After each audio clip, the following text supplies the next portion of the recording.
Aloha, folks. So, with this episode, a lot of times when I'm talking to the gentleman that you see on the show, you hear me say, like, oh, I've known this guy for 20 years. I know this guy for 10 years, known each other for a while, worked or whatnot.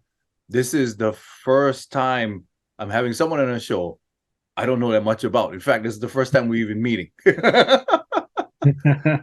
I mean, there were some other guys maybe met for the first time, but it's the first time was like clean slate.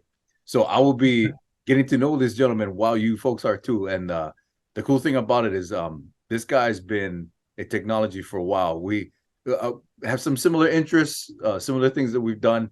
And like I said before in previous episodes, there's not too many Polynesians in technology. So it's good to see other brothers making it in the field. So I'm going to let my man talk. He is Brother Tiafau. If you could go ahead and please introduce yourself and tell a little bit about. Yeah, thanks, man. Thanks for having me on the show, man. Appreciate it. Yeah, so my name is Tiafau Purcell. People call me Tia for short, and sometimes you know how it is, how they can't pronounce your name. But yeah, I go by Tia for short. Currently living in Utah in a small town called Salem, just south of south. Let's see, south of Spanish Fork. For those of you who aren't familiar with cities in Utah, it's probably an hour south of Salt Lake City or 30 minutes south of Provo. So we live here. I have 6 kids, 3 girls and 3 boys. My oldest are twin girls, and they are 11. And then my youngest actually turned 2 today. So today was his birthday. Yeah, we just live here. I'm originally from Hawaii, from Laie. The Purcells, all of them down there, they're all related. We're all related, Tapusoas as well. So that's all my family down there. We moved here to Utah back in 1995. My dad was working at BYU, and he was working in the Cannon Center as a chef, and then was looking to move up to Utah and got a job at BYU here. And so we picked up and moved here. And we've been here ever since, but we always try to go back home to visit family. So, yeah, my parents are originally from Samoa, Western Samoa, and hoping to get back there at the end of the year, actually, back to Samoa. So see if I can take my family with me. How often do you go? How often do you get back to go? Get to go back home, Samoa? I've only been there once when I was super young, when I was 2, actually. I don't remember much, but I remember my mom talking about it and a few pictures. But I haven't been since. So we're looking forward to going, hopefully this year. Fingers crossed. Yeah, I actually knew several Purcells when I was going to BYU Provo. The bad thing is I can't remember their first names. It's so bad, man. But I remember we used to do the BYU luau's and we were performing together and stuff. But yeah, you got a big, famous family, bro. That's for sure. Could you talk a little bit about your education and your career and what you do? Yeah, for sure. So yeah, when I went to school here, grew up going to Provo. We lived in Provo. Actually, my parents are still in Provo, including my siblings. But I went to Provo High School and then graduated back in 2004. And then I served a LDS mission. I served in LDS mission to El Salvador in Central America. So I served there.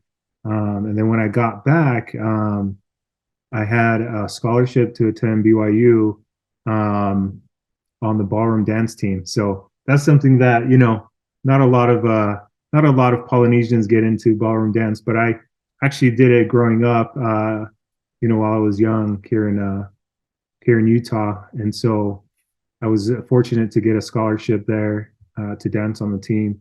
But yeah, I went to BYU, studied Latin American studies after returning home from my LDS mission. I thought, why not learn a little bit more about the culture, the Latin culture, um, try to get some credits under the belt, Portuguese and Spanish, and yeah, it was really cool. So I went to BYU and then graduated, and then after, you know, um, I wasn't, sure what to do, for my job. Um, I was considering doing an MBA, and even that didn't sound like exciting to me at the time.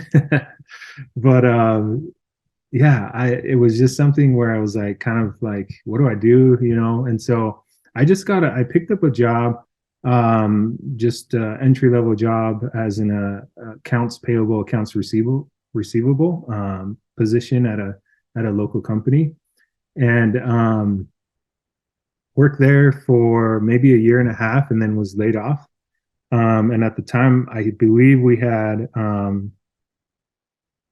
my oldest, my girls, and so it was kind of crazy. And so at that time, I was thinking, man, I really got to figure out life, like figure out what I want to do. And so I saw this ad on Facebook, and it was for coding boot camp. It was Dev Mountain. And it was a brand new development, course. And so I decided to apply. I was like, man, I want to try getting into this because I wanted to get into tech. Back then it was starting to pick up here in Utah County. And I just wanted to break into that field without having to go like to more school, right? Like getting a computer science degree or whatnot. So yeah, I was like, man, 12 weeks to learn how to code. I want to do that, and I want to, and the idea was to learn how to code in order to help me become a better designer because my background is design. I've always loved art and design, and so digital design, and I was doing that throughout college, just here and there for family and friends. But I wanted to, get into tech somehow and combine design and tech. And I knew the only way to get into it was learning how to code, and so I did that. And fortunately, after the boot camp, I was offered a job to work at my first tech company in Draper called Smart Rhino Labs, and I was hired on as a UX UI designer and front end developer, so helping on that side. So that was over 10 years ago. That was like a long time ago. That was my first job, and it was super cool. I was like, man, this is awesome. Um, Super exciting, and first job, and then it just kind of led to the next job, the next company, the next experience. Um, and I've been in tech ever since that job. So it's been quite a ride. Bruh, I think that's so cool, man. So just your path, your career path, because for me, I was same thing. Like I almost like mirrored what you just said. I was in college, had no clue what I wanted to do. I was dancing, but in a group called Living Legends. I was in Living Legends for a while. Yeah, yeah. And then I was thinking about going into communications, and okay, maybe I go advertising because a little bit more creative stuff. I was like, oh yeah, I can do some of the creative stuff. And that's when, after I graduated, right when I graduated, I had one last class, and it was what was it? It was a computer science class I had to take, but they dove into the Adobe stuff and then HTML and Photoshop and Illustrator. When I took that class, I'm like, oh my gosh, bro, I am hooked. But it was too late. I was graduating already. I was like, I can't go. I even like asked them, can I go for a double major? Like 2 degrees. Like, cannot you dare? It's like, oh. So I ended up going to UVSC before it was UVU. Oh yeah, yeah, Yeah, yeah. yeah. I went over there, and they were like, why you want to come here? I said, I want to learn. I want to take graphic design classes. And so I was at the So audio cool. visual communications department, and then That's really cool. doing Photoshop, Illustrator. and so my jam was Flash. I Oh man, way back. way back. So I was doing Flash. I was creating games with Action Script and Flash. That's And then, cool, man.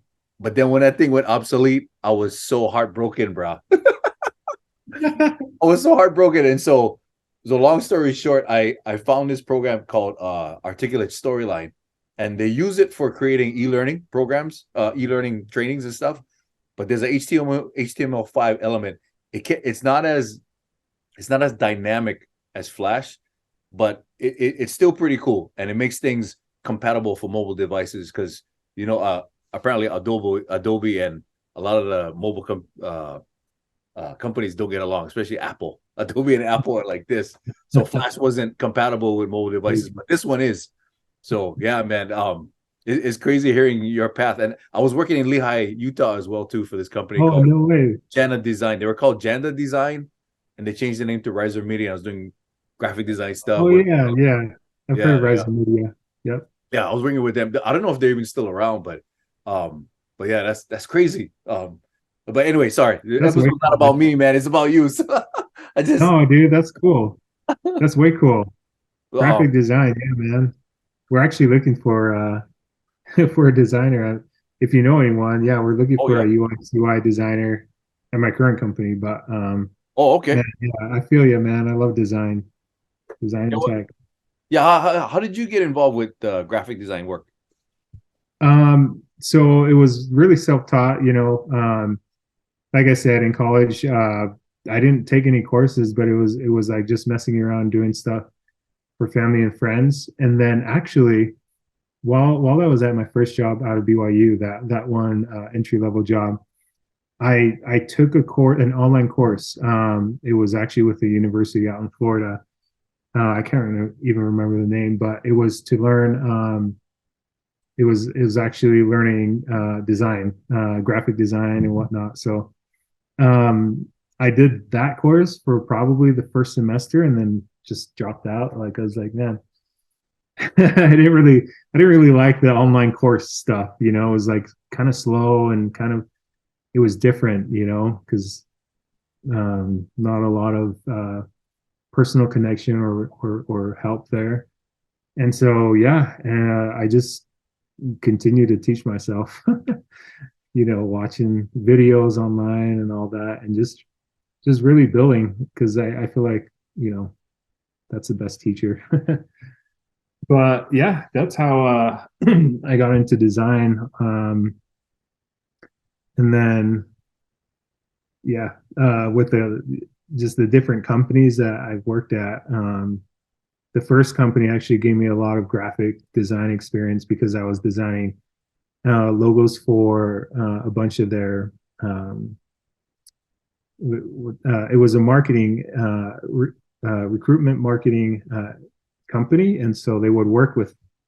They had a bunch of companies that they owned, and so I designed all of the logos for all of those companies, and all of the web pages and whatnot. So that gave me a lot of experience in graphic design, and also when they built out their new office, I was in charge of designing the whole office space, like the interior design, the graphics on the walls, all of that, like everything. So then they gave me all the freedom, to just be creative, and I really appreciated that. Like it was a startup, it was a small company. Like I'm still friends with the founders, the owners, and some of the employees that I worked with, like really still good friends to this day.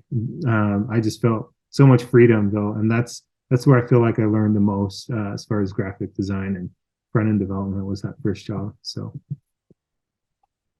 That's tight, man. While you were talking a little bit, um, do you know a gentleman that lives in Utah? He's from Hawaii originally. His name is Val Pele, Tia Tia. You know Val? familiar. Okay. He's shoot. I can't remember the name of his company. I think it's called Val Pele Design. He's a major illustrator guy. I don't know if he Really? does UX. I don't know if he does UX, but I'll go talk to him. Yeah, yeah, yeah. Please, man. Any connection, especially like in with our with our people, right? Like I want to help where I can there. Oh yeah. So yeah, I mean, I just hired a Samoan guy Uh, to my team. My current company that I'm at, we're um, I'm trying to build the technical team, and so just nice. brought on the Samoan guy. He's actually a front end developer. He's super talented. I'll shoot you his info. Oh It'd yeah. be, yeah, it'd be cool, man. I bet you love talking to him too. So he's a good guy. Oh yeah. The chance to network with fellow Polynesians in tech, man. I'm please let me know. I'm all over that, bro. That's why I'm grateful for even this conversation I'm having with you. Do you ever notice any of your children getting into the work that you do, like looking at what you do? I'm like, Daddy, what's that? Daddy, what's Yeah, because yeah, for sure, because in tech, you have a lot of opportunity to work from home, and so when I do, and my kids are around, they'll see some of my work and they'll ask about it, and I'll tell them a little bit about the tools that I'm using and what I'm doing, and it's cool. Yeah, they have asked about it, and my kids are similar to me as far as like um, being loving the arts and stuff like that. They all love to draw, and they all love to color and paint, and yeah, I don't know, we'll see, maybe they'll maybe they'll get into that same profession. I know, man. No, I brought that up because I see my sons getting involved in that, especially my older one, because he loves drawing, he loves painting, he loves creating. Right now, we've been talking about engineering, but every time I'm working from home, he see me doing this interactive. I make interactive games for some of the Cool. digital trainings that I do, like HTML5 and stuff. And then he comes in and watches. And he's like, Dad, how you do this? How you do that? And I'll spend like maybe 15 minutes showing him some things, like Adobe Animate and That's um. really cool, man. But the funny thing is, it's almost like my litmus test. Like every time I make a training to to to kind of test to see if it's engaging enough, I have my sons look at it, and they're like 7 and 3 years old. The 7-year-old got ADD, okay, and so for me, if I can get his attention, and he'd be like, "Wow, so cool! Can I see it again?" Then I know the training that I made is pretty engaging. That's That's my awesome, litmus man. test. No joke, man. It's funny. That's so good, man, for reals. um, If it's easy enough for kids to understand and then you're doing something right, man. oh yeah, no, for sure, brother. I was kind of curious about how you got involved with ballroom dancing, man. How did Oh that come? yeah. Yeah. Oh man. Yeah. So it was back in middle school. So middle school they had classes, beginning ballroom, and I remember schedule going through the schedule with my mom, planning out what I wanted to take, what classes, and there was an elective, right? Like ballroom dance. And my mom was like, you should try that. You should take that class. I'm like, nah, I didn't want to do it. But at the same time, it was like, yeah, okay, maybe I'll try it. Right. So yeah, it actually started from middle school, taking a ballroom class that my mom suggested. And since then, at first, yeah, it was like embarrassing, I'm like, oh man, this is weird. I don't want to do this. Yeah, there's certain stigmas that come with it, right? Yeah, Yeah, yeah, yeah. for sure. And I was playing football for the middle school. I loved sports. I still love sports. And I had all my friends, and I'm like, man, this is where I don't want to let them know I'm doing dance. But that's how I got started. And eventually I overcame that, and I was like, you know what, this is cool, I'll make it cool, kind of thing. And I did that, yeah, just throughout middle school, and then throughout high school, I danced just for a youth program that BYU has. They have a youth program for kids, and I did that all throughout high school, and then like I said, did a scholarship, which was really cool. And yeah, I mean, it's honestly been a huge blessing, because not only did it pay for school, but I met my wife through it. So she was my dance partner. So I got home from my mission, and she asked if I wanted to try out to be competitive partners, right? You try out with other individuals, and if it's a good fit, then you guys become, you know, people become partners, and they practice hours a day to compete, right? So yeah, I tried out with her after the mission. You know, I was like, man, this is cool. Let's do it. So yeah, I mean, we would spend hours and hours, and we were on the same team, the tour team. So um, we'd not only spend like time together, you know, but also with the team. Like, so it was just, I feel like that was a good, you know, a good thing, right? To be able to spend that much time together with your partner, um, and so we traveled all over with the team. Like, you know, BYU Ballroom is one of the top teams when it comes to formation dancing. You know, so we were able to travel to England and compete at the top competition for formation dancing, and yeah, I mean, we took first. It was awesome. But yeah, so we traveled all over the world, and all over the United States, you know, just dancing. It's seriously been really cool, cool experience. Bruh, it was so funny. I don't know if you saw my reaction on the screen, but when you said you met your wife, before you even said that, I was going to tell you what you met your wife over there. I was going to ask you Yeah. because I know that happens so often, man, through dance performance and whatnot. I did Polynesian dance, honestly, Yep, yep. girls. I did it for the girls. I didn't do it.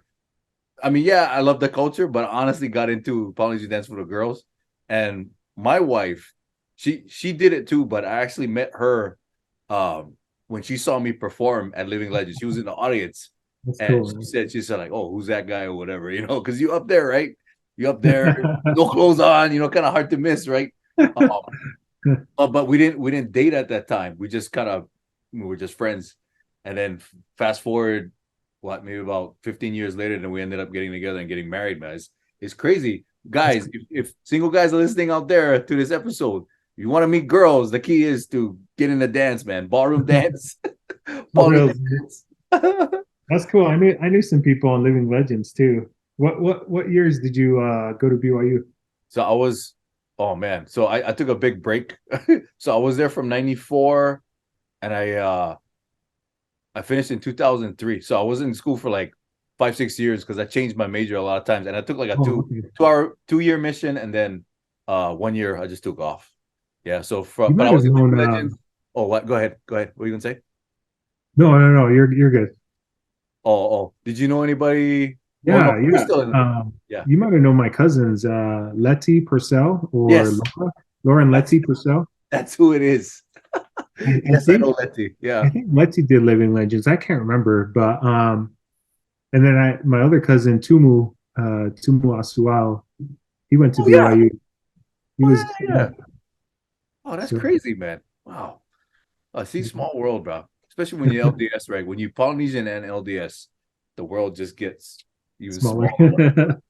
Yeah, Runs in the family blood, then all that performance skills yeah, and arts. yeah, man. Wow, that's No, crazy. those are good days. Yeah, I'd always see the Living Legends guys in it because we'd all practice in the RB, you know, or back in before it was torn down. I think the Mag. I can't remember Yeah, the yeah. The Magnum building. It's Magnum. called a Magnum That's building. Yeah. right. Yeah, yeah. Could see them in there too. So long time ago. Wow, that's crazy, dude. You're getting me all like nostalgia right now. You know, man. All these things. I haven't even been on campus. They're supposed to have some kind of. Does the ballroom team have like reunions, like how Living Legends does? You guys Yeah, have? Yeah. yeah. They'll do. Yeah, they'll do that. They'll do reunions. But it's been a while since I've been to one. Oh, okay. I got you. Do you and your wife ever get a chance to like go perform or like do like recreational ballroom somewhere or something? No, no, we don't do any dancing. We have friends that are still actually competing professionally. But social dancing, you know, we try to go and do some social dancing or country dancing or, you know, salsa dancing. But yeah, man, it's been a while since we've competed or done ballroom dancing, on the floor. But Yeah, man, you got a pretty nice, well-rounded lifestyle, man. Because you got the arts, you got the tech stuff. That's pretty cool. If you were to talk about what your greatest triumph in life is, what would you say is your greatest triumph that you've accomplished, biggest accomplishment? Yeah. mm, yeah, man, that's a good question. Probably, honestly, probably marrying my wife and then starting a family. The family that I have, yeah, yeah, I would say that that's probably the biggest triumph in my life, right? Like it's changed me for good. You know what I mean? Like not to be cheesy or anything, but yeah, I can't imagine my life right now without my family. Like they're the biggest supporters, and um, but yeah, I would say that probably. Yeah, yeah. A lot of the other brothers that are on the show have said the same thing. Um, if you were to give advice to fellow Polynesian brothers out there, or just anybody that's going through struggles, what would you want to tell them?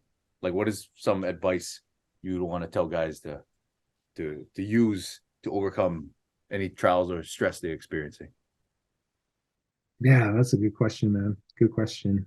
Um, I think it's important to recognize that we all go through trials, right? Everybody, and everybody's trial is different, right? Everyone's trial is big to them, right? And so I think recognizing that and just trying to be sensitive, right? And recognizing that others are going through a hard time. But as far as like advice,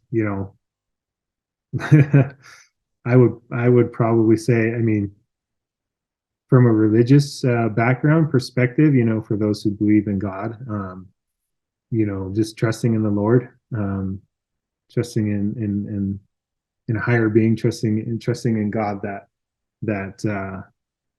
he knows the end from the beginning, or from the beginning to however you say that, right? Like he knows everything, and if you have that perspective, that eternal perspective, like trials you know trials are hard, right? And I know some people that have gone through really hard things, and I think everybody will go through really really hard things, and some people more than others, multiple hard things, right?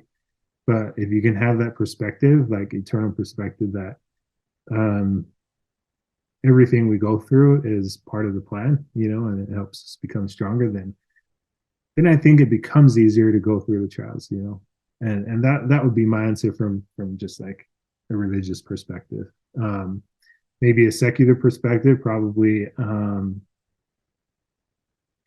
just being close to your family, having a support system, knowing who you can talk to, whether that's a sibling, a parent, a good friend, someone that you can. I feel like there is a stigma too with not just um, Polynesians, but everybody, right? Like you don't want to talk about problems. You don't want to talk to people about what you're going through, because it may be embarrassing or it may be whatever.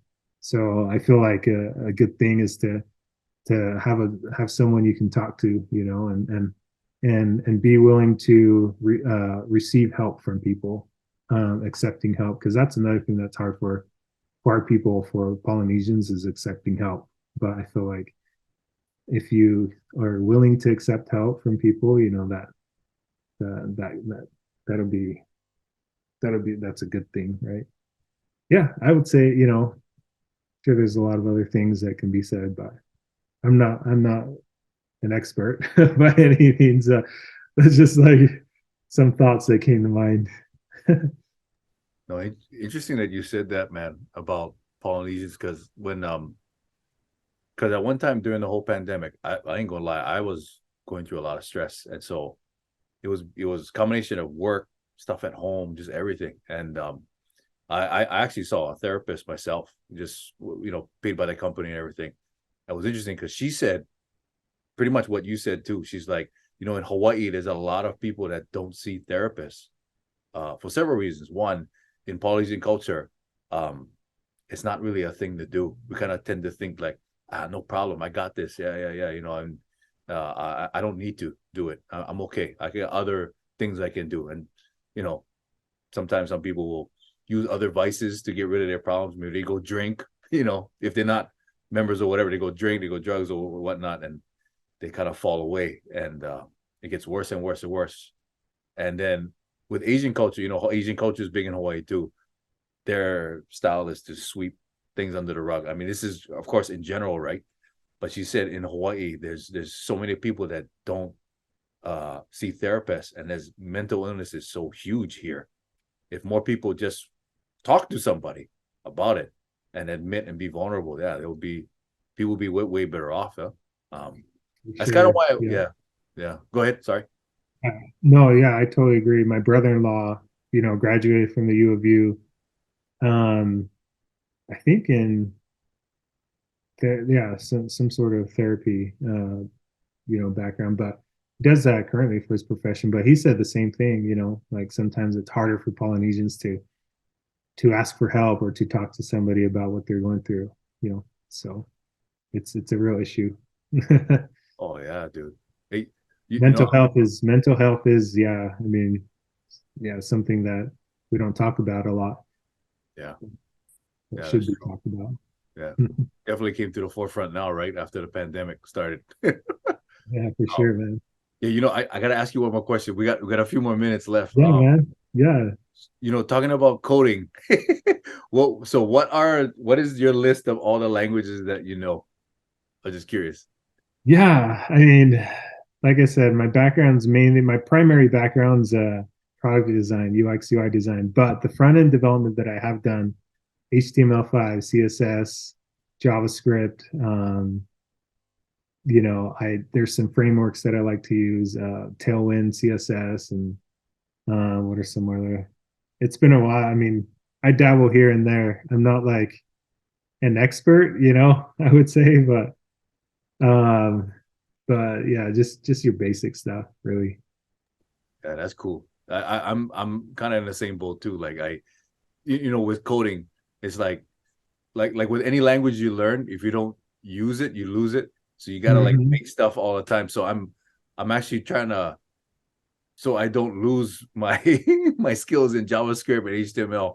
I'm constantly trying to like make stuff online. I sometimes I'll look up stuff on YouTube. Sometimes I just make stuff on my own. I'm learning Python now. Wow, that's yeah, good. yeah. I mean, I'm beginner though. I'm learning Hello World. I'm starting at Hello World right now. If you know what I'm talking about, yeah. Yeah. When you're learning coding, that's the first phrase you got to put out. But Hello World, I'm dabbling into the variables. It's kind of cool because I noticed with Python, you don't have to worry too much about certain syntax things like the semicolons. Like in JavaScript, I know some JavaScript too, and the semicolons always got to be there. In Python, you don't have to worry about it. It's some other things you can leave out as well, and it seems to be pretty versatile. Like, I mean, I'm just from what I've been researching and looking, it seems like JavaScript and Python, those two languages are probably going to be around for a long time, man. And they do a lot of things for different applications too. Yeah, So, yeah, yeah, for sure. yeah. Yeah, I mean, the company that I work at currently, we use a front end framework, React. I'm sure you've heard of it, and Node.js. And yeah, I mean, it's cool. It's cool stuff. I get to be in the code and not every day, but like I get to sometimes see, oversee the front end developers and what they're working on, and it's cool to see, man. It's way cool to see. Do you do training too? Like train people how to code? No, so where I work at a tech company called Nerd United, and I within Nerd, I'm assigned to a team called Give Blockchain, and um, we're working on blockchain. We're trying to build long story. Just an overview, right?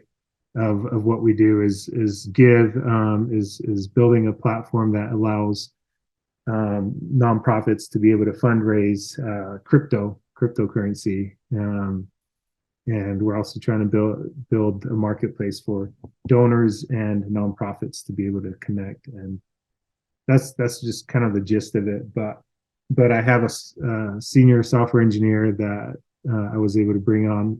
I worked with him at Smart Rhino Labs actually, and then the Samoan guy I was telling you about, he's our front end developer. So yeah, they kind of they're the builders of the company, and I get to design the platform that they then implement. But That's tight, brother. Yeah, folks. I know I've said this before, but like, there's not too much representation out there for successful Polynesians like this guy, Tiafau, Purcell. A lot of times when you think about successful Polynesians, normally the stereotype is, okay, yeah, athletics and the arts, maybe entertainment. You think about The Rock, Jason Momoa, all these guys.